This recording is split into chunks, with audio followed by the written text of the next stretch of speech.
Okay, and we are live. All right, hello everyone. Wait, whoops.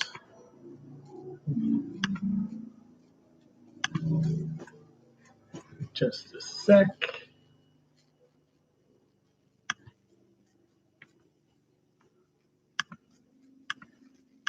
All right, say hi over there, everyone.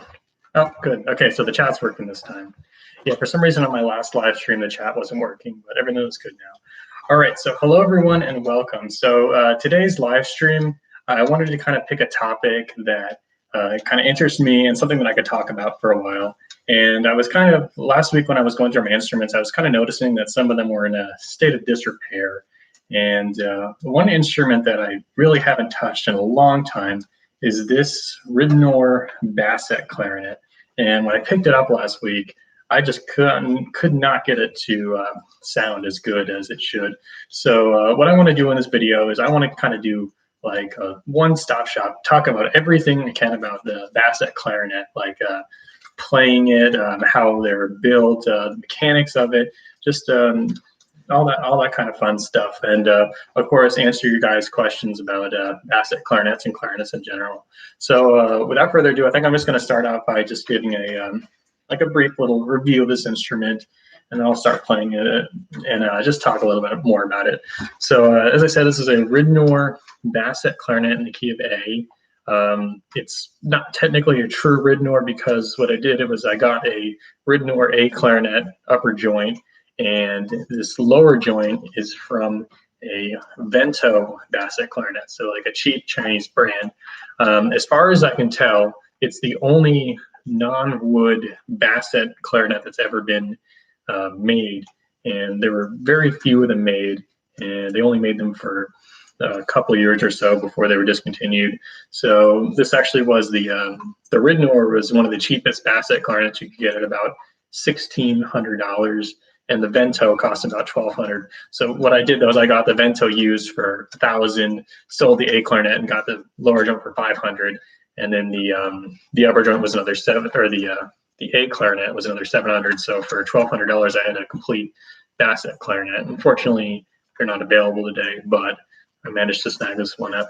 So just talking about the instrument, I'm starting to realize now more and more that it is one of the most uncomfortable instruments to play, and it kind of relates to just problems with Basset clarinets in general. Is it a standard Basset clarinet, or does it go down to the low B? There is a piece that uses a low B. Yeah, so there's been some research done into the Mozart clarinet concerto, which says that there's one section where you would want to play a low B. The original Basset clarinet played by Anton Stadler would have had a small angle at the bottom with a little hole drill in it. And what you do is you like put your knee against that hole and you close it off, and that creates a low B. But no, this is just a standard Basset clarinet to low C. Do you know if there ever had any Basset clarinets in any other key other than A? That's a great question. So yes, they're not very common though. So the original Basset clarinets are all pitched in the key of A. However, there are, well, actually that's not true though. Okay, so there's one piece, what's it called? It's an opera that requires a Basset clarinet in the key of B flat, although it's not really I guess it is a true Basset clarinet, but it only has to be diatonic and not chromatic, so you only need the low D and low C. But yeah, there are Basset clarinets in B flat to play that one piece. I don't remember the name at the moment, but most are in the key of A. Generally, all the B flat Basset clarinets out there are custom jobs. But yeah, so there's just a standard. Wasn't the original draft of the clarinet concerto for Basset clarinet in G? Yes, it was. So I guess there's you could either consider that a Basset clarinet in G or a Basset horn. I guess they really are the same instrument. Unfortunately, we don't really have any evidence. I mean, we do have evidence, but we don't really have any original instruments from the original Basset clarinets from that time period. We only have engravings. So unfortunately, we really don't know if those instruments were widely used, or maybe it was just something that Mozart had dreamt up and wanted to create a piece for it. But yeah, the history of the Basset clarinet is just, it's really interesting. And I guess we'll go over that later in the video. But back to this instrument. So yeah, one of the few, I guess you would consider it a student model Basset clarinets available. And considering that the price of the next cheapest Basset clarinet would probably be La Clemenza D2. Yes, that's it, by Mozart. Features the Basset clarinet in an aria. Yes, that part I believe only requires a low D and a low C. So I believe if you go to the Wikipedia article on Basset clarinets, there's a picture of a Basset clarinet, an older style with a Muller system keywork. And if you look at it closely, you'll notice it actually isn't chromatic in the Basset notes. So it can only play a low D and a low C because that's all you need to play that piece. And that's kind of one of the interesting thing about Basset clarinets in general are it's a very specialty instrument with very limited purpose. Even an instrument like the Basset horn in F, there's quite a bit of repertoire from the classical era, even the Romantic era and the modern era. There's quite a bit of repertoire for the Basset horn, but for the Basset clarinet, there's really only the Mozart concerto and the quintet. There's some modern pieces that do use Basset clarinet, but nothing really played very commonly. It's more of a niche thing. So if you're buying a Basset clarinet, you're basically buying it to play only really two pieces of commonly performed music. So that's why they're so hard to find. Which is why it's interesting to see that there would be a cheaper version of this made. But yeah, so this instrument, getting back on track, do we know what happened to the first Basset clarinet ever created? So I guess theoretically the first Basset clarinet would be the instrument owned by Anton Stadler. We really don't know. I think there's it's more of a rumor that he auctioned it off, or no, he pawned it off along with the original draft of the concerto, but I'm not sure about that. So unfortunately, that instrument is probably lost to history, and all we have left is an engraving from the program of the performance, which is what historical instrument makers are basing their modern replicas of the instrument on. So yeah, that's actually the thing with the Basset clarinet. So if you're performing the concerto or the quintet, you have the option of either using a modern instrument or a replica of a historical instrument, and they are very, very different instruments. Theoretically, they're both A clarinets with an extension to low C, but the way they go about it is very different. So with this instrument, essentially the idea is that it's just a Basset lower joint that you could theoretically add on to any A clarinet where the tenon is the correct size. So as I said, this instrument is just pretty much a standard A clarinet with an extra Basset joint, and that has some advantages and it has some disadvantages. So the advantages, if you don't really have to spend a bunch of money on a clarinet and then go and spend a bunch more money on a Basset clarinet.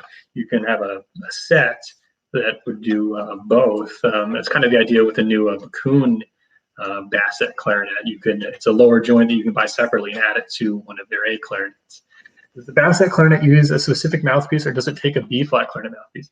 Yeah, one of the very useful things about a Basset clarinet is it just takes a standard B-flat clarinet mouthpiece, and actually you can use any aftermarket barrel that you want to on this instrument. I actually just recently found that the barrel from my Buffet Festival actually works really well on this instrument, and it really helps the lower register. So yeah, that's kind of the cool thing about it. You can customize Basset clarinets much more than you could Basset horns, for example, because I actually do make like wooden necks for Basset horn, but that's something that's very specific and custom. Whereas a Basset clarinet, you could buy a Bakun barrel if you wanted to, and customize the instrument to your liking, which is one of the advantages. So now in this configuration, I just have a standard bone system A clarinet, but by just simply switching the joints, I have a Basset clarinet now. It's that easy. So that's one practical advantage to this instrument. Unfortunately, I don't think so there was really three main manufacturers of Bassett clarinets. There was Buffet, Selmer, and LeBlanc. This instrument is based off of a LeBlanc model, although it's unique in that it has it's just a separate lower joint that you can add to the other A clarinet, whereas the LeBlanc was a instrument that was built first and foremost as a Bassett clarinet. So the disadvantage of that is that occasionally you'll have instances where your keys don't quite line up correctly. For example, in the left-hand key cluster. So generally what I do, weird question, but do you think metal clarinets will replace wooden clarinets in the future?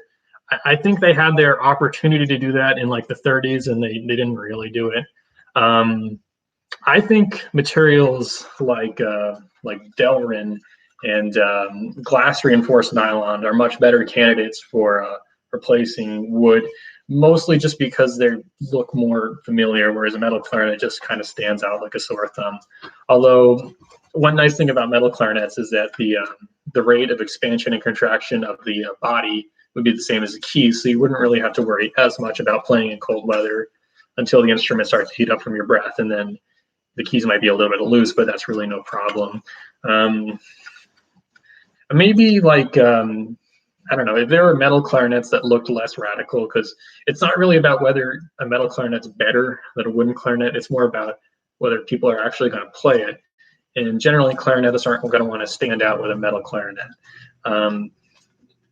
Maybe something like a metal clarinet that has like a black finish that looked like a traditional clarinet. If it played really, really good, then maybe it's a possibility. Where was I? Oh yeah, I was talking about the keys. Okay, so the problem is,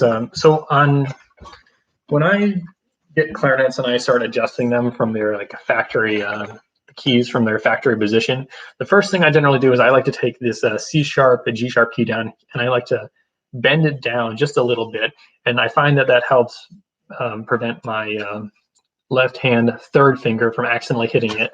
I also kind of do the same with the B flat E flat trill key. I kind of bend it up just a little bit, or the sliver key, I mean. But in this instrument, if I were to try to bend down that key, it would interfere with the F C key on this on the lower joint. Actually, if you compare the Bassett lower joint to just a standard A clarinet, you can see there's some really weird things going on. But look at the right-hand pinky cluster. You can see that the whole right-hand pinky cluster on the standard A clarinet is almost the same size as the entire right-hand pinky cluster on the Bassett clarinet, even though this has two more keys. So the problem is, and this is a problem I'm going to try and fix tonight, see if I can adjust it out, is that when you're trying to switch between notes really fast, it's really, really easy to accidentally hit another key that you don't intend to, especially on the left-hand cluster. Okay, so in order to play a lot of passages in the concerto, you have to use your left-hand FC key. The problem is it's so easy to accidentally hit the C sharp, G sharp key, and it can potentially squeak, and it's really annoying. You have to be precise with your finger placement, which is a bass clarinet. This is not something I'm really that used to. So talking further about the keywork. So the keys on this instrument are, they're not the hardest material. They're a bit soft, but they're still pretty solid. Like if you look at the back key, it does flex a little bit, but not nearly as bad as some other instruments I've tried. You should try to add a roller. I'm not sure if that would help, because the problem is just that the keys are too close together. And this kind of gets back to the argument of why Bassett clarinets are impractical. Adding a bunch of keywork, especially to the left and right hand pinky clusters, can get there's not a lot of space on your average clarinet, so it can be kind of hard to fit keys in there. So I don't think adding a roller would help. It's just it's kind of a design problem.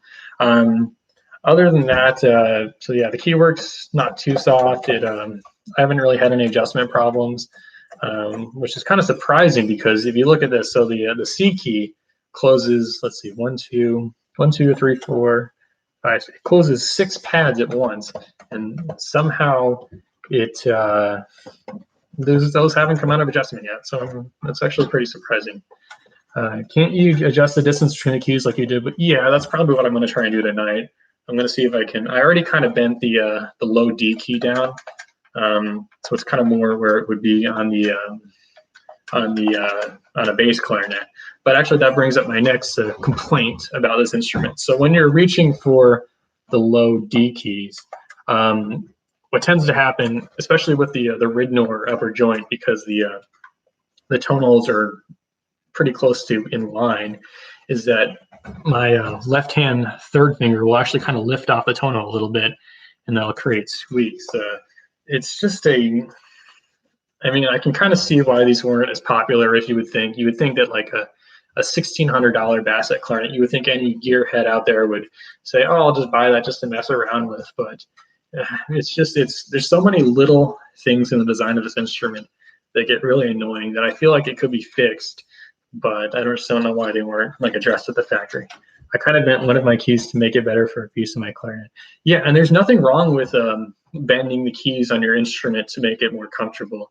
I mean, I know there's a lot of like attention in trying to make the player fit the instrument, but you should really try to make your instrument as ergonomic as possible, because it will really improve your playing to a great extent if you're not accidentally hitting keys that you're not intending to, or if your key is in a nice comfortable location so you can play for long periods of time without tiring out your fingers. How much was the Basset again? So new, they cost $1,600. This one I paid about $1,200 because I kind of mixed and matched it from like a Chinese instrument and a actual Ridnor clarinet. But yeah, I mean, $1,600, that's about the price of like an intermediate wooden clarinet new. It's kind of surprising that they didn't sell, but seeing the instrument, there's definitely problems with it. So yeah, so whenever I try to hit the low D, you really have to like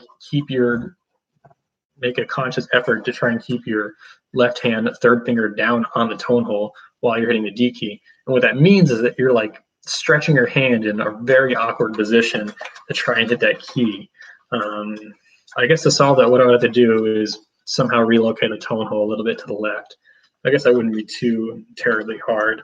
Other than that, so let me talk about the fingering system on this instrument. So it's pretty much built around being a standard A clarinet.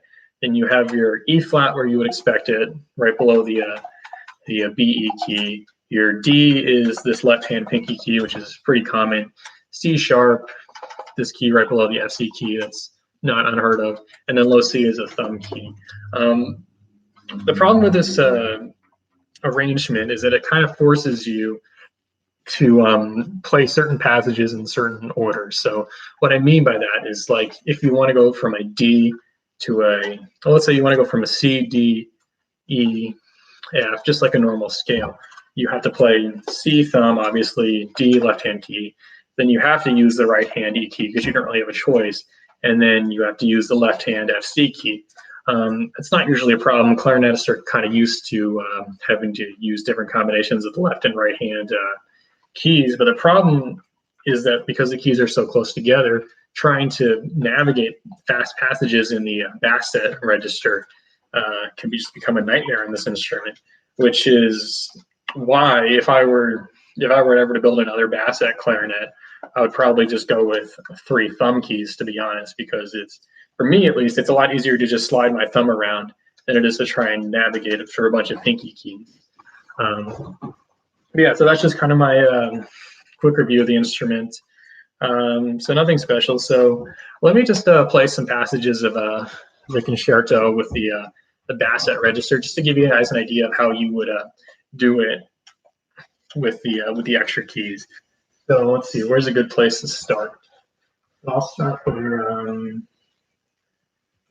let's see if I can get the first low D and low C sharp.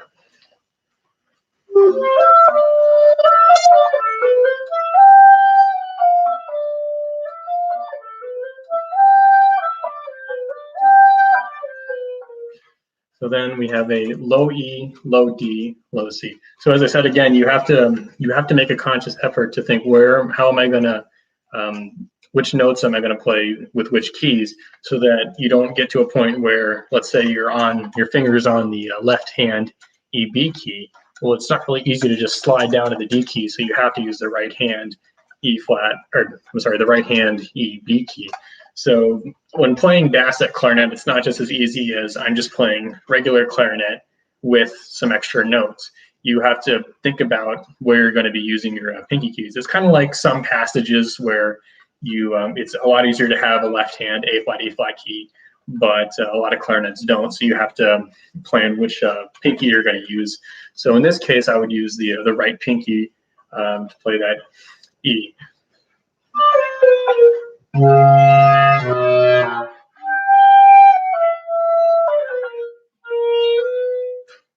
Then we get to this section where we start on the D, which makes it a little easier because when you start on one of the Basset notes, it kind of forces your pinkies to go one way or the other. So you really can't get to a point where I can't go there from here.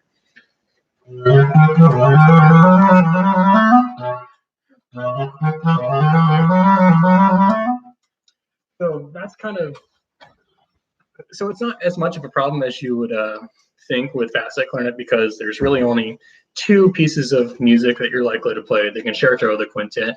But we are starting to see a little bit more use of the Basset clarinet as more of a, it's kind of, I wouldn't really call it like a revival, but I mean, some braver composers are trying to incorporate the instrument. And generally when they do that, they will have an optional part for a clarinet, which makes sense because sometimes trying to find a Basset clarinet and a competent player, most importantly, is a challenge. But if you have a Basset clarinet, or you have access to one, and you practice the concerto and the quintet a lot, you're probably fine. Of course, I haven't been practicing Basset clarinet, so I'm probably going to mess up a lot. So where's the next section? Oh, this one's a fun one. So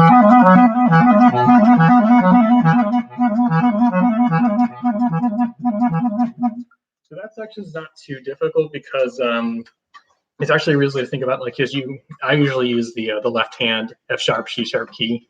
So I just think about it, I'm moving my finger down a little bit more. Although it's interesting to think how this would be done on a period instrument. So on a period Basset clarinet, there are no extra pinky keys. You have the C tone hole, you have the A flat, E flat key, and then for the left hand you just have the F sharp, C sharp, and B, E. So you really don't have a lot of options. So what they would do is they would have 4 keys for the thumb, which is actually kind of the arrangement I would prefer. At least I'd love to try an instrument like that to see how I would like it. So you would have to just kind of be lifting your thumb up and down a lot, which I'm guessing they would have to have rest. What I do when I play Basset clarinet is I rest the instrument on my knee, just because it's so awkward, and so that's another thing that's kind of hard to play, annoying about Basset clarinet. So it's a very unbalanced instrument. You have a lot of weight on the end of the instrument. Oh, we have a lot of messages. I should send you messages of my rare LeBlanc. Yeah, sure, send pictures. I'm always interested in rare instruments. I had my C sharp, G sharp key bent up on my A clarinet. Huh, so you had it bent up. So I'm guessing you had, were you like accidentally hitting the F C key? Because that sometimes happened to me. Sometimes I have to bend on certain, it depends what instrument. I generally try to bend the keys on all my instruments so they're as similar to one another as possible. I found one modern piece for Basset clarinet, Basset Clarinet Concerto WVE 235, Can No Shigeru. I don't know how to pronounce it. You should take a look at it. Early modern techniques. Huh, interesting. Yeah, it doesn't surprise me that some composers are trying to utilize the instrument, because if there's an instrument that exists and it's somewhat widely available, there's a good chance somebody's going to try and compose for it. Can you try the bass clarinet roll from the Tchaikovsky violin concerto? Hilary Hahn tempo preferably. I'm not very good, to be honest, so I'm probably going to mess it up. But I'll take a look at it. Maybe I'll give it an attempt the future live stream. So where was I? Okay, so yeah, I was talking about, yeah, pretty much every other part of the concerto is no different than that. You just have to think about where you're putting your pinkies. And that's kind of what playing Basset clarinet looks like. So now let me talk about some modifications I've already done to this instrument and just some things that I've tried with it. So as I said before, I'm using a barrel for my Buffet Festival. I'm also using a bell because I find that they play a lot better. Surprisingly, the bell does make a lot of difference for notes in the you play with the lower joint. I was actually really surprised by that. Other than that, I've just been trying to bend keys to make it comfortable, and it's pretty much stock. But one thing I've been thinking of, and I kind of want to discuss, is what are the differences between a historical and a modern Bassett clarinet, and what can we do to make sure that when we are performing on a modern Bassett clarinet, we are being as authentic as possible. So if you look at the two instruments, the historical Bassett clarinet and the modern Bassett clarinet, they are almost completely different. Yes, they are in the key of A. Yes, they are clarinets. And yes, they descend to low C. But the design of the bore, the placement of the tone holes, the size of the tone holes, even the general shape are completely different. With another instrument that existed both in the classical era and the modern era, like the Bassett horn, there's not as much of a difference. Classical Bassett horns had metal bells, modern Bassett horns do. Both have small bores, both have relatively small tone holes, and both use a mouthpiece that's relatively the same size. So there's not too much difference, with the exception of the keywork, obviously, between a modern and historical Bassett horn. With a Bassett clarinet, so most Bassett horns have a purely cylindrical bore where they're completely cylindrical all the way down to the bell, where they only start to expand at the very the lowest tone hole. Whereas this instrument is I gave a lecture on this for bass clarinet. Oh, cool. I got a wind ensemble piece called Voodoo. It's super weird. I've never heard of it. But anyway, so what's interesting is that if you just take a look at the lower joint of a Bassett horn, so the same flare that you would see in a standard clarinet where the bore expands, you also see that on the Bassett clarinet. And that's because it has to use a standard clarinet bell, so it kind of needs that flare. What that does is it kind of changes the tone color of the lowest notes, just like how the B, or the low E or clarion B on an A clarinet is different than the same note on a Bassett clarinet. It's probably not going to be very evident through the live stream because the audio is not great. But like all you clarinetists out there know that the clarion B is not a great note. So it's kind of got like almost a honky kind of sound, like not quite like a car horn, but it's very different in tone color from the notes around it. So when I play the same note on Bassett clarinet, it's very slightly different in tone color. The same thing with the low C. I mean, it's going to have a little bit more of a honky kind of sound because it's coming out of a flared bell like a trumpet would. So one kind of little device that I kind of made just to test out was I was looking at pictures of like historical copies of Bassett clarinets, and I noticed that they all have a 90-degree bend at the bottom. So I kind of made this little extension that fits between the lower joint and the bell to try and make it look and sound more like a historical Bassett clarinet. And the cool thing about this is since it has the extra tone hole, I can actually now play a low B like was theorized when playing the original when playing the clarinet concerto.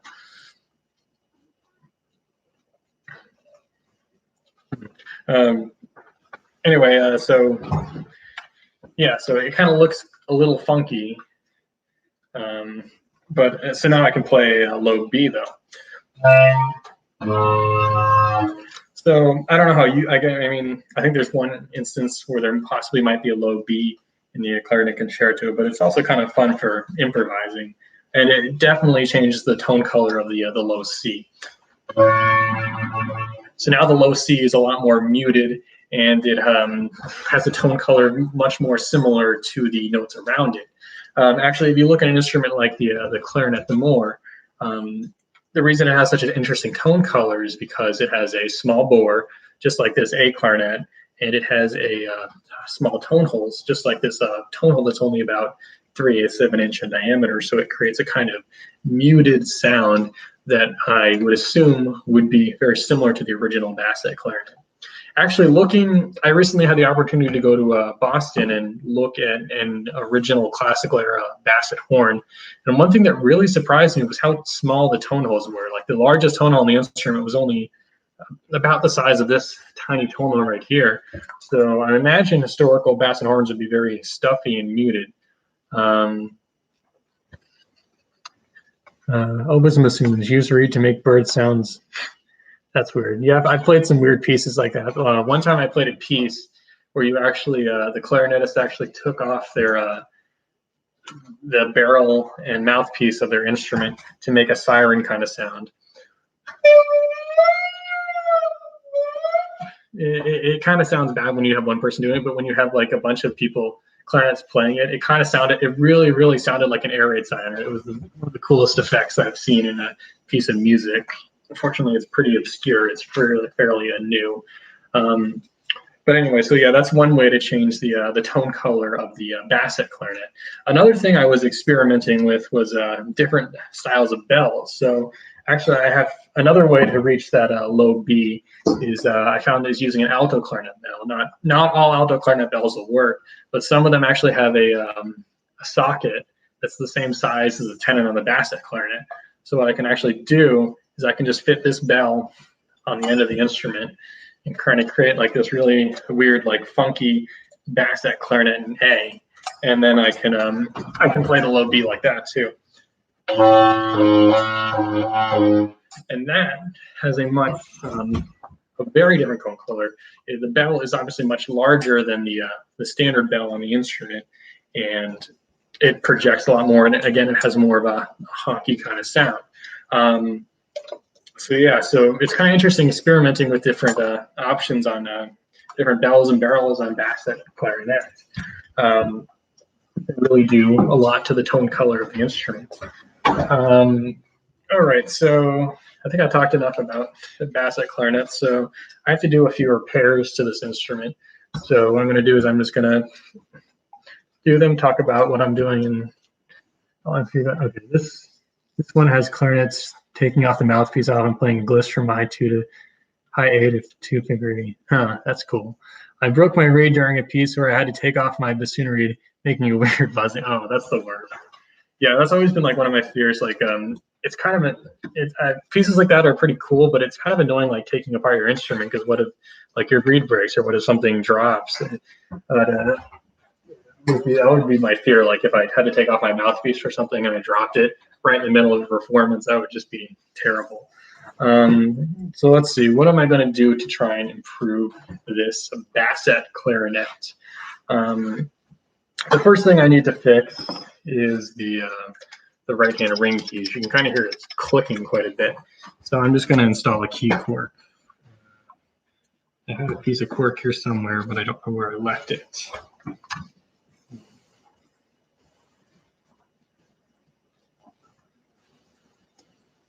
I thought I had a piece of cork, but I guess I'll have to cut a new one. Okay. That'll work.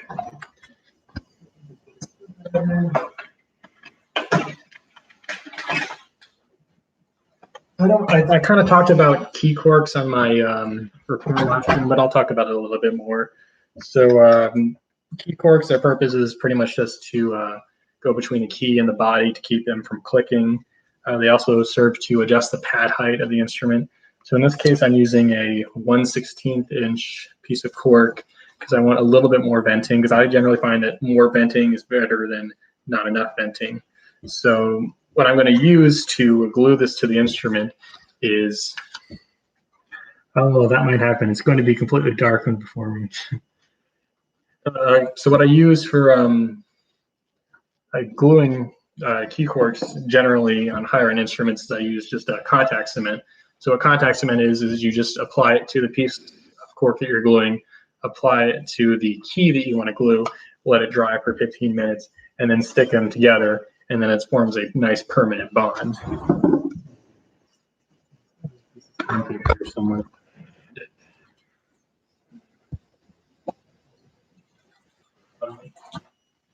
So first, when I do key quirks, I want to make sure I have I know what shape I'm going to need. So I have I have kind of a rectangle shape with like more of like an oval shape, I guess, but there's a flat edge. So what I have to do is I have to find a nice piece of cork and I just like save any scraps of cork that I have because I know I'm going to use them.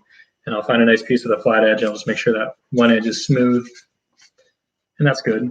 So then I'll get my contact cement, and I'm just going to glue it to the key in the shape that it is, and then I'll go back once it's dry, and I'll cut out the right shape for the cork.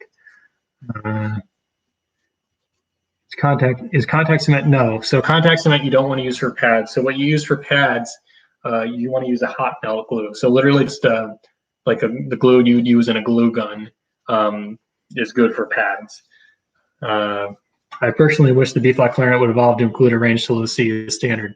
I'm sure composers would love the added flexibility. Yes. So I actually have built 2 B-flat Bassett clarinets in the past. I agree that the added range would be, theoretically at least, it would be very practical.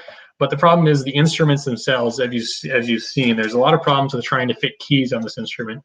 There's a problem with the weight, and there's just the problem with adjustments potentially that can make them impractical. Like on something like a bass clarinet, it's already a bigger instrument, so most bass clarinets don't mind having a longer extension to low C. That's fairly useful. But something like a Basset clarinet, a clarinetist who normally plays a smaller instrument isn't going to be used to such a large instrument, so it can be kind of impractical. But yeah, a B-flat clarinet to low C would be, I think that's going to be one of my future projects. I've already built 2, so I might just, I kind of have all the dimensions that I need. So yeah, hopefully maybe if one manufacturer decides to make them mass produced for a reasonable price, you never know. But as far as I know, there's no manufacturers making B-flat Basset clarinets, with the possible exception of Stephen Fox, but that's or Steve Fox, but his instruments are really custom instruments, so I wouldn't really consider them to be like a production instrument. Yeah, so any B-flat Basset clarinets you see out there are completely custom jobs. And actually, I can talk a little bit about how a Basset clarinet is made a little bit. How long have you been doing repair stuff? I've been doing repair for about 10 years. At first, I just kind of, I used to play saxophone, and I kind of just started just because I didn't want to pay repair fees, and I kind of just learned as I went along. And eventually, I just got better and better, and I got to the point where I was buying instruments and refurbishing them, and then selling them to make money for more instruments. And I just kept on doing that, and I just built up my collection over the years. Yeah, it's definitely like a fun side hobby. If you're good at it, you can make a little money, and it's always nice to be able to fix your instrument on the spot. Okay, so what I did was I applied some glue to both the key and the cork. So now I'm just going to set that aside for 15 minutes and let it dry. Yeah, so why don't I talk about building Basset clarinets? So even when playing standard B clarinet, I have to use a BG clarinet strap to help relieve strain on my wrist. Yeah, some people, I personally don't like a neck strap, but I know for some people it really does help. The problem with using a neck strap in clarinets is because they're straight, the neck strap doesn't do a ton. Like I kind of make like curved barrels for like G clarinets, and I find that with a curved barrel, a neck strap is much more useful. So using those 2 in combination really helps too. But yeah, neck strap can definitely be helpful. Unfortunately, well, that's actually one of the modifications I want to make to this instrument. It does not have a neck strap. The LeBlanc instrument that this was copied from does, but this one doesn't. So I actually have to install a neck strap from one of my other instruments. I found a curved soprano sax instrument source. That's cool. Yeah, curves. I don't know. I personally like the straight model, but the curved ones are just kind of cool looking. When did you start to learn clarinet, and how did you learn to have a good tone? I actually started clarinet in 10th grade. So that was, what, like 8 years ago or something? A long time ago. So yeah, I started really late as far as like most players would be concerned. But how did I get well, I wouldn't say I'd have like an amazing tone. I think I have a decent tone for where I am as far as how long I've been playing for.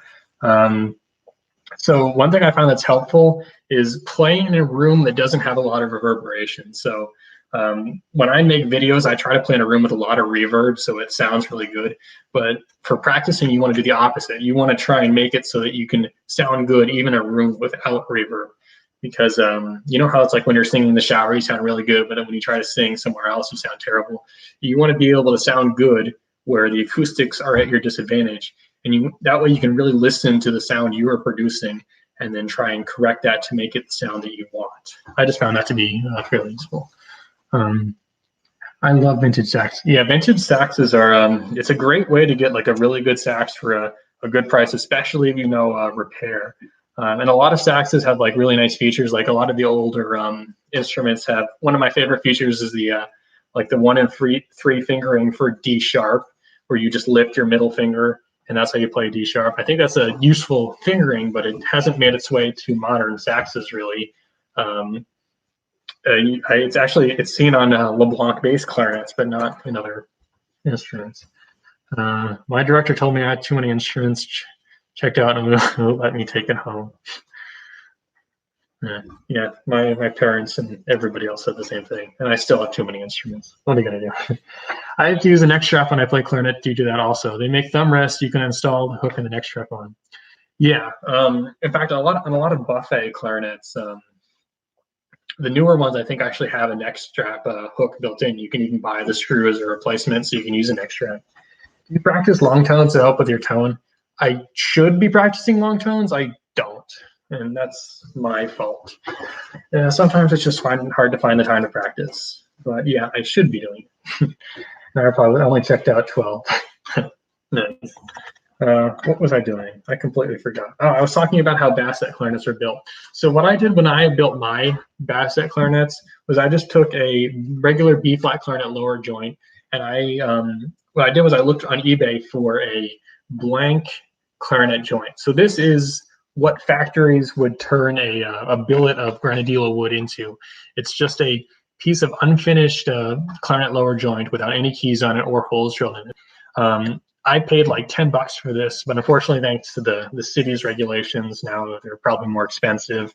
But the point is, it's the cool thing is it's already bored, so it's really easy to. It's very almost pretty much finished. It doesn't have a flare though, which I made my instrument without a flare because I wanted more of a German kind of sound. But yeah, so what you do is you get something like this, or you turn your own on a lathe. You have to take a lower joint, you have to cut it right around where the F sharp, C sharp tone hole is. And then, because remember, there's a flare in the lower joint.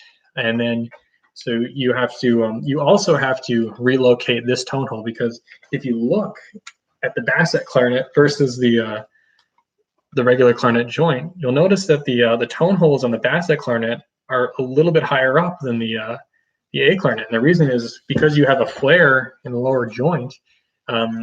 Because of the acoustics, it means the tone holes have to be lower to be in tune. The larger bore makes it sharper.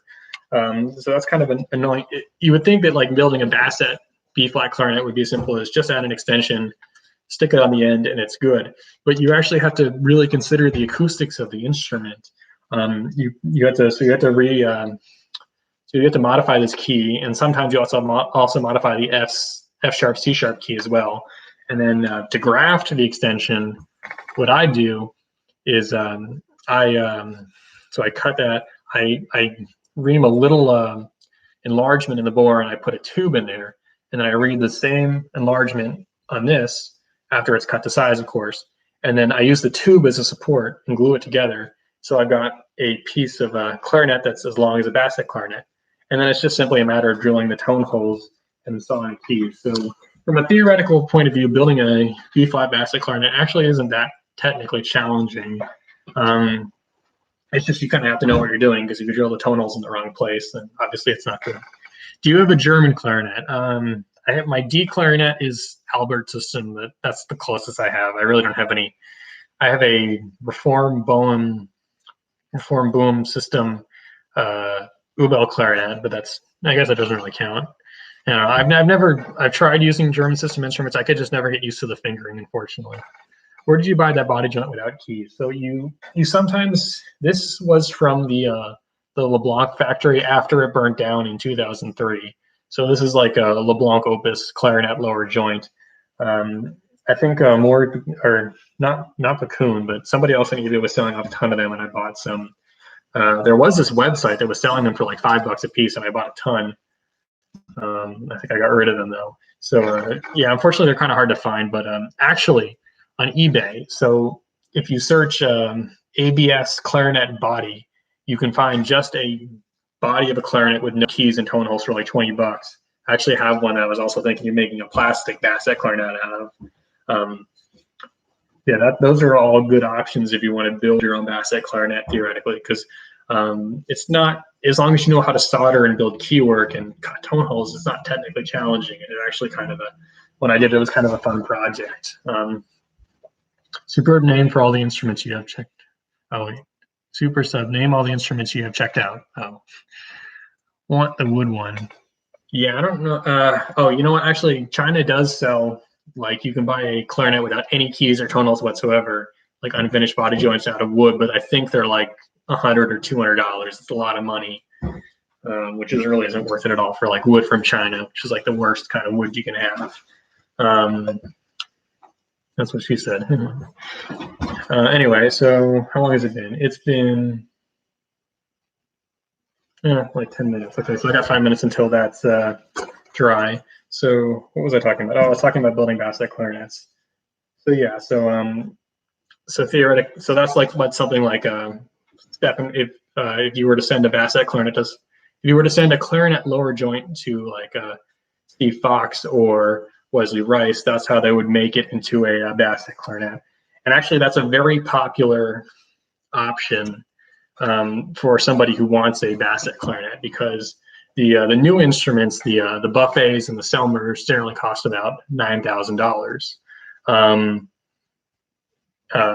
But if you were to buy, let's say you were to buy like a vintage Buffet R13, and that would be about $1,500, then having a Basset lower joint made would only be about, or having a extension grafted to your instrument would only be about another $3,000, $4,000. So you can get the same instrument, a Basset clarinet, for like $4,000 or $5,000, which is a lot cheaper than buying a new instrument. So that's actually been a really popular option in recent years. So like the number of Basset clarinets out there is increasing very slowly, but yeah, it's still a very niche instrument. It's almost more of an oddity at this point than an actual useful instrument. Yeah, what else can I talk about? Anybody got any more questions about Basset clarinets or clarinets in general? What piece would you use a Basset clarinet for other than Mozart? Somebody commented a newer piece earlier in the chat. For other than that, there's the quintet and the concerto. It's kind of weird to think that there's just the only reason really a modern version of this instrument exists, at least, is to play the concerto or the quintet. That just kind of shows how important Mozart's pieces are in terms of historical significance. That there would be a modern instrument that exists solely for the purpose of playing these pieces. I can't really think of any other situation in anywhere really where that is also true. Well, okay, so there's like other like an instrument like the what's it called, like the Holtz trumpet is made for one single solo. There's a lot of like an Ida trumpet. Yeah, I guess there's a few like obscure instruments that exist for just playing one piece of music, and that's kind of what the Basset clarinet is. The difference between that and like an Ida trumpet is that's just like a trumpet with a single valve. It's relatively easy to make, whereas this is a really complicated mechanism to try and make a Basset clarinet. So it's a big investment to try to play the concerto as it was originally intended. And speaking of the mechanism, let me talk about some of the weirdness that is this lower joint. So like it's just an amazingly complicated mechanism. Like as I said, the one key closes 6 pad cups at once, and you just have all these linkages connecting back and forth in every which way. And it's surprising that this thing hasn't come out of adjustment yet. It seems to be still stealing well. Like one key that's interesting, like if you notice like a flute trill key where it has a tube and a rod on the inside where it's like two keys built into one, it's kind of one of those on the like the FC key and the low D key use the same tube or use the same rod and tube assembly. Like it's just the amount of detail and intricacy in this instrument is just amazing. I guess that kind of makes sense why they're so expensive and they're not made anymore. Didn't Selmer make in the bass clarinet A? They actually made quite a few bass clarinets in A. I think they made like around a dozen or so. A few players do still have them, and they perform with them. Buffet also made bass clarinets in A, and a few other manufacturers did. I believe bass clarinet and A parts are actually fairly common. If I'm not mistaken, Selmer made 6 of those. Yeah, that sounds about right.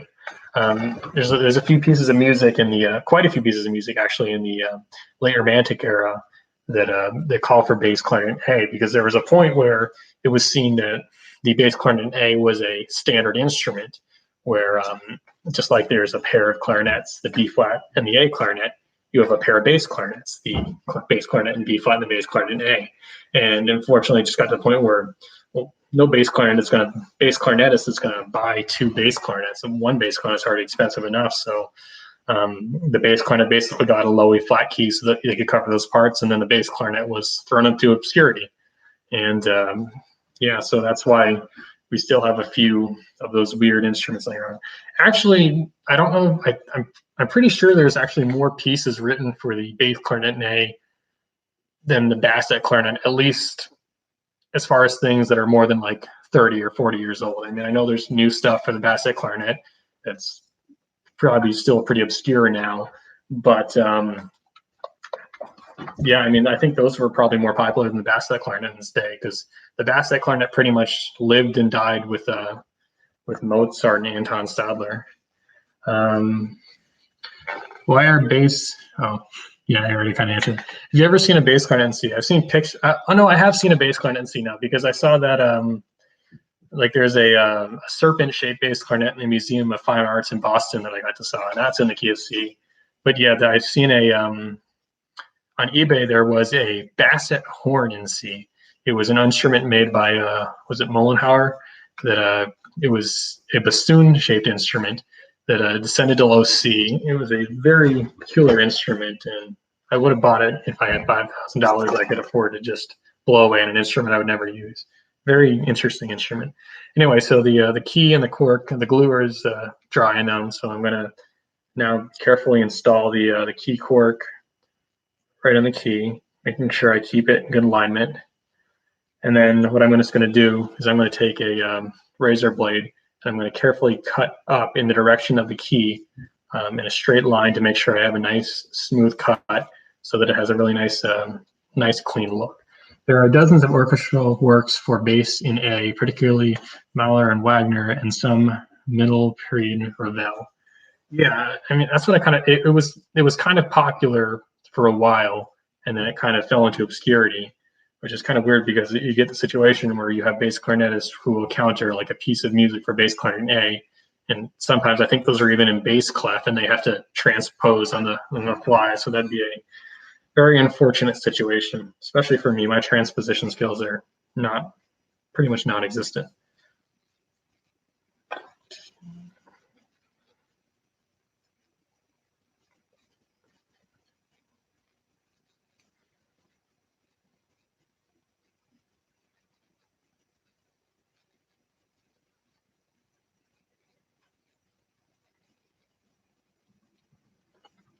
Okay, so that's cut.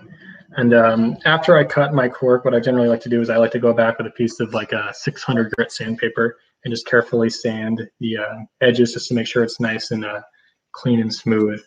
When installing key corks, you always need to be very neat, because if you do a sloppy job, it's just going to make the instrument look very poorly finished. So yeah, the key cork is installed now. I can install it back on the instrument, and hopefully I won't have any more key clicks.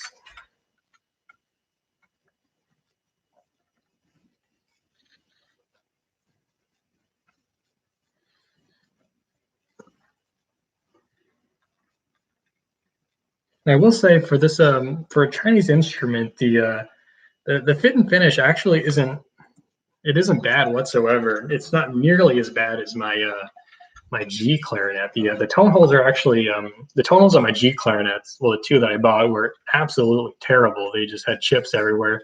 But these, they look like they've been finished by hand, and it looks like somebody's taken a conscious effort to make sure this is a good instrument. Yeah, it's just such a bizarre thing that kind of available for a few years, and now they're no longer can't buy a Basset clarinet from China anymore, unfortunately. Yeah, so now that's no longer clicking. So let's see, what's the next thing I want to adjust on this instrument? So I guess the next thing to tackle would be the right hand pinky keys. So as I said before, the right hand pinky cluster on this instrument is absolutely tiny, to the point where you are accidentally hitting keys that you don't intend when trying to play normal passages of music.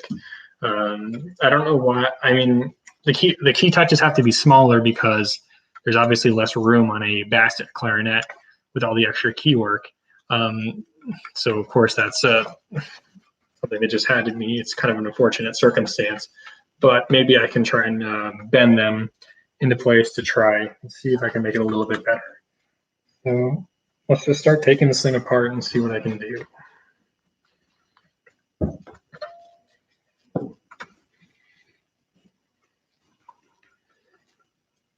So taking it apart, you can actually kind of see a little bit of better view of the mechanism for the low D and the FC key. So right now, when I'm pressing the FC key, you can see that this one part of the tube is moving, but this part isn't, because it's a two-part.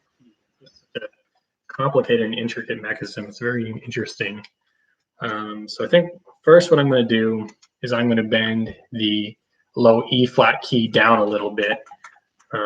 Actually, do I want to do that? Yeah, because so my ultimate goal is to have this FC key a little bit lower. In order to do that, I need to bend this key, the EB key. But in order to do that, I need to bend the low E flat key. So because everything's so close together, it kind of gets, you have to bend multiple keys just to accomplish your goal of bending one key, which is kind of unfortunate. But overall, the whole right hand picking mechanism after I do this should be a lot more comfortable. What I'm going to do is I'm going to grab my nylon pliers. So these are just pliers with little nylon tips on them. And the idea is that they won't scratch the keywork when you're just bending keys. Generally, most people don't. Actually, no, yeah, I'll take the key off to bend it. I was going to try and bend it on the instrument, but now that I look at it, I really don't have a lot of room to do that. There we go. Okay. So you can kind of see that I'm just going to kind of disassemble it and get to that one key. Actually, I'll take a look at the tone holes while I'm there.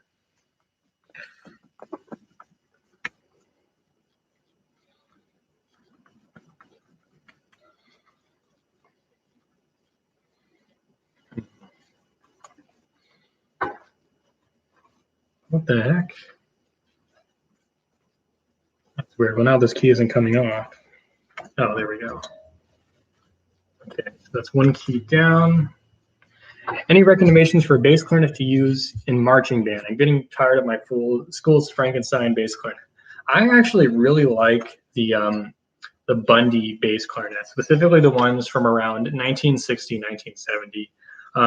What I do to them is I actually drill out the register vent just a little bit, and that makes it a little bit more free blowing in the clarion register. They actually have a very similar bore design to the old Selmer bass clarinet, so they can actually play really, really well when they're well maintained and well regulated. So that's the important thing. Get an instrument that's either refurbished or one that you plan to refurbish, because that'll make a huge difference in how well the bass clarinet plays. All right, so I'm going to bend this one key.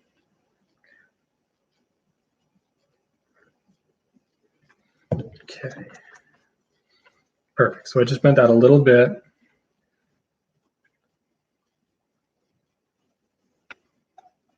And I just bent this other key while I'm down there. Okay, so that's now in the correct, more comfortable position, more where it would be on a bass clarinet, which is more comfortable for me. So now I can take the FC key, I can bend that back just a little bit, and that was really easy to bend. Yeah, some of these keys are actually quite thin, unfortunately, which means they're probably not the strongest, but I guess with Basset clarinet, you kind of take what you can get, because I've not seen another one of these things. So let me now just reassemble it. I have one of those vintage Selmer B-flat clarinets as arranged to low E flat. Okay, so you have a full berm system clarinet. Yeah, those are the old Selmers are pretty decent. I used to have a Selmer full berm system clarinet. Very free blowing instrument. Very popular among like jazz players. Yeah, those instruments are pretty cool. I personally don't use the system just because I don't like the extra weight, but I know some people really like it. I use the Yamaha Student, and yeah, the Yamaha bass clarinets are also pretty decent. They seem to be fairly well built, and the Yamahas actually have a huge advantage of being a two-part body, so you can put it in a case that's the size of a alto sax case, which is really convenient, especially like if you're like me in high school where you had to take your instrument on the bus. The neck is kind of green and the bell has a massive dent on it. I mean, if it plays though, like my first Bundy bass clarinet, it looked like a piece of crap, but I fixed it so it played at least. Remember, it's not how it looks, how it sounds. Although, yeah, I mean, assuming if it's a school instrument, it's probably never been fixed up to the level that it should be. So it's probably, yeah, I would definitely get your own bass clarinet, so then you at least know how good a condition it's in. Okay, so now I'm going to install the key back on, and I'll just have to check the seal to make sure, see if my adjustments. Generally, when you adjust Keywork, you have to reseat the pads, although sometimes you get lucky and you don't. I'm probably going to go back and change the pads to leather anyway, so I don't really care too much. But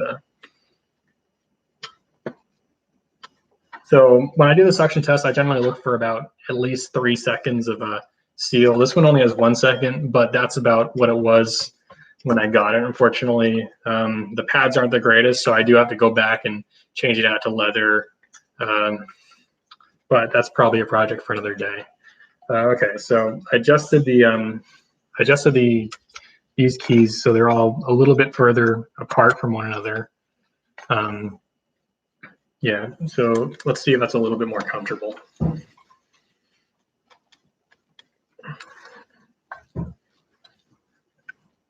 Yeah, it sounds like an out-of-tune tractor sometimes.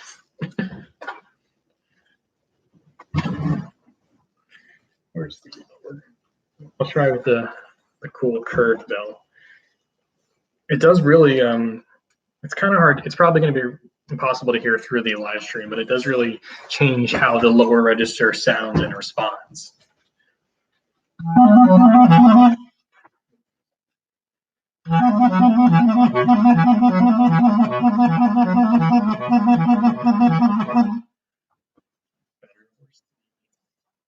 I lost my music.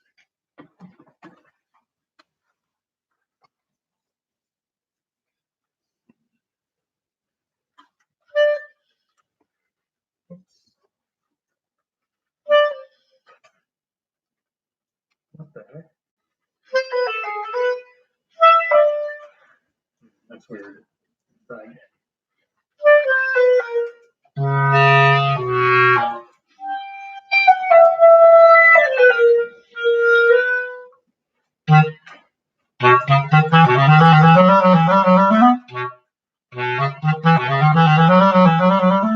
Yeah, much better. Okay, so that actually worked pretty well. So now I'm not accidentally, I would always accidentally hit the A flat key, but now that seems to be much more comfortable. I march with bass clarinet, but in hindsight, I wonder why any of us do that since it's so hard to hear on the field most of the time. Yeah, the best marching bass clarinet is a tenor saxophone, or actually no, a bari saxophone. Well, no, bari's kind of heavy, probably tenor. Yeah, because you really want to be heard in marching band. Although you could march. Bass clarinets, you can play it loudly if you have a good mouthpiece with a open tip, you can really scream in bass clarinet if you're trying. What's another piece I can practice?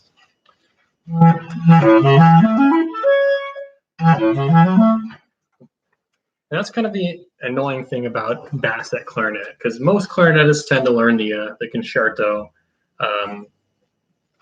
pretty early on in their playing career. But the thing is, you have to go back and relearn it with the Basset clarinet almost. And a lot of times, it's not just a matter of, okay, I have these extra notes I have to play. You have to think about, well, normally I play this with the right hand F C key, but because of the extra notes, I have to now play it with the left hand F C key. So you kind of have to change how you play it, unfortunately. That's kind of what I noticed when I first got a Basset clarinet. And I just haven't practiced with it enough, so I still am messing it up like crazy. Actually, so now I'm trying to figure out how I'm going to adjust the left hand key cluster. This is probably the worst part of the instrument, just trying to manage this. I think the best thing I would have to do is move the tone hole over just so the keys are in a more comfortable position, but that's a pretty major project. I guess the first thing, you must have strong arms in, yeah.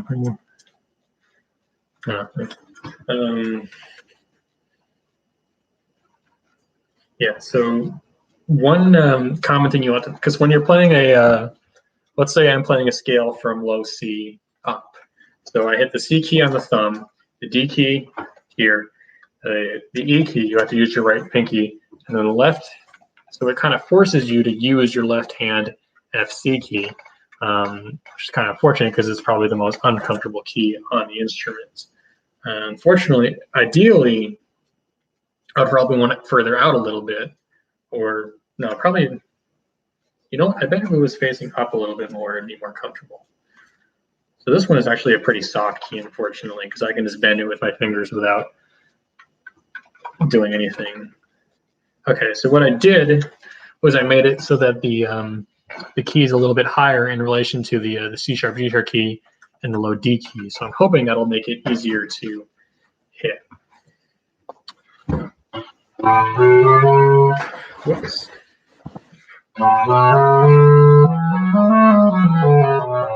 Okay, that's much better. All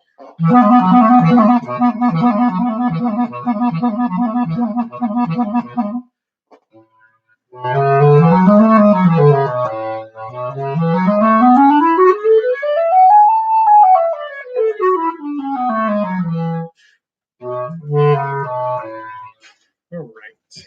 Okay, so I think the Basset clarinet is fixed. It's not that late. That's pretty much all I wanted to talk about in this video. Does anybody have any questions while I put away this instrument? But I couldn't imagine doing with one without bass clarinet. Marching contra alto would be, oh my god, those things are just a pain to carry around. I don't know, but I guess the Bundy isn't a really huge instrument, but it's still a very cumbersome instrument. I would not want to carry one of those around. Like, it's hard enough just playing one of those with a floor pick. I couldn't imagine trying to. Are you going to do an octo contra live stream sometime? Yeah, I think one of my ones, I actually have to change some of the pads on the instrument, so I might just do like a simple one. Unfortunately, I can't do like a live stream of me like doing some serious work, because then I gotta bring my computer in the shop, out of the shop, and you gotta see my messy shop, and I don't want to show you guys the mess that is my shop after trying to do all these projects. Can you down us the Ubel? Might as well march around with a tree. If you want to march around with a tree, just get one of the Stelmer contrabass clarinets. Oh god, those things weigh like 40 pounds. Somebody has to try marching with one of those things just to see what would happen. That would be really funny.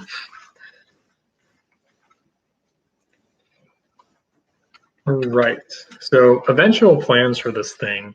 Eventually, I do want to get rid of the Ridnor A clarinet and find like a Buffet Festival A clarinet. Unfortunately, those things tend to be quite expensive, so I think I'm sticking with the Ridnor for now. I'm just going to try and make it as good as possible. But overall, I think, I mean, these instruments, after I adjusted it, it does feel okay. I think one other thing I want to do to it is I really want to add a left hand A flat E flat key, because I think that would be very useful.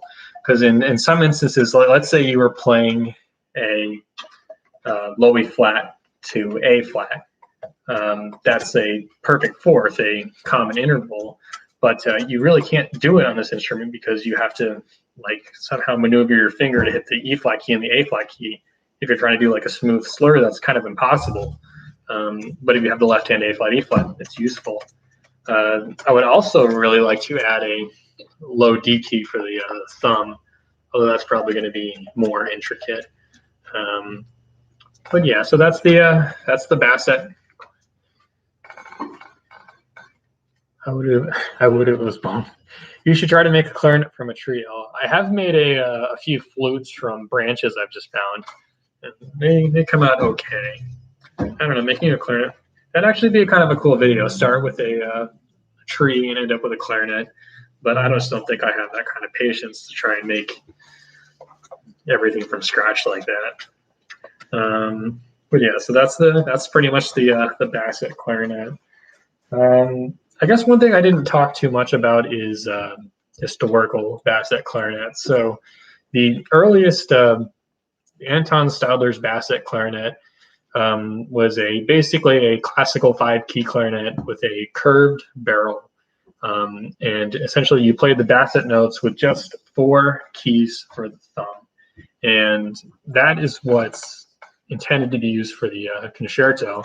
But for some reason, manufacturers over the years have tried to stick with or have gone more towards a pinky key design. I would like to see Bassett clarinets made with more thumb keys. I actually really like the system on the new Selmer Privilege, where you have a thumb key for low E flat, low C sharp, and low C, and then low D is either this key or you have the left hand key, and you also have the A flat E flat lever. I would love a Bassett clarinet with that system, but I don't have the kind of money to buy one, and I don't know if I'd ever build one. But yeah, historical instruments are interesting in that you had to be able to play all of these complicated passages on a very limited instrument with a lot of cross fingerings and very few keys. So I guess it's kind of a blessing that we have instruments like these now. So yeah, it's kind of interesting how it's like a modern interpretation of an instrument that was only used in really a few pieces. It's just such a very, it's a historical, I wouldn't want to call it a historical oddity because we have modern instruments now, but it's probably one of the stranger members of the clarinet family. I'm actually the one who experimented around 50 years ago, so looking for. Oh yeah, I've read about you. So you had like the 64-foot contrabass clarinet. Yeah, that was an interesting read. It was quite successful down to Z0, but I had to put my tongue on the reed to keep it from squeaking. Yeah, that's pretty incredible. Yeah, I have to admit that's part of what inspired me to try and build the octo contrabass and octo contralto clarinets out of PVC pipe. That and the Hogan-Huis flutes. Yeah, it kind of got me thinking. Well, I mean, we have these historical, well, not historical. We have the original octo contralto and octo contrabass clarinets that are metal instruments that are extremely complicated. How can I simplify this? And just reading about making a large instrument out of PVC pipe kind of inspired me. Well, what if we make try to simplify the whole thing? Start with PVC pipe. It's already the correct diameter, has the correct bore. Then we can make a much more it'd be much easier to make a prototype instrument. And if I were to try to make like a perfect copy of the what's it called? Of the original octo contrabass clarinets, I couldn't do it because I couldn't solder that many pieces. But making an instrument out of PVC is actually quite it's a practical option because it took me only, I mean, not excluding the redesigns I've done, it took me maybe like a day to come up with the design for the octo contralto clarinet. It's just basically putting pieces of PVC pipe together, and it actually worked really quite well. Yeah, that kind of whole thing kind of inspired me, so thank you. Can you show the Ubel and E flat? Sorry for bugging. I don't even know where they are. I've been trying to clean my Yeah, they're not really interesting. They're very beat up instruments, and I do have like a few instruments that I just need to get rid of because I'm never going to fix them. I don't know. I think it's kind of time.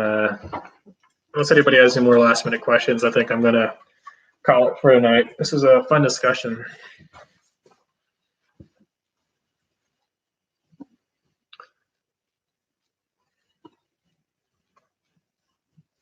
Yeah, send me an Instagram message after. We'll talk about it.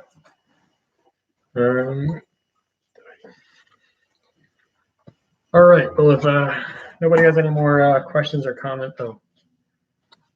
Yeah, no. Thank you for inspiring me. I mean, it's something it's just kind of like it's hard to take like full credit for like coming up with the original idea of trying to build a large clarinet out of PVC pipe. I mean, a lot of people like there's a lot of things I read online that inspired me. And yeah, that's definitely one of the things. All right. So thanks everyone. Have a wonderful night.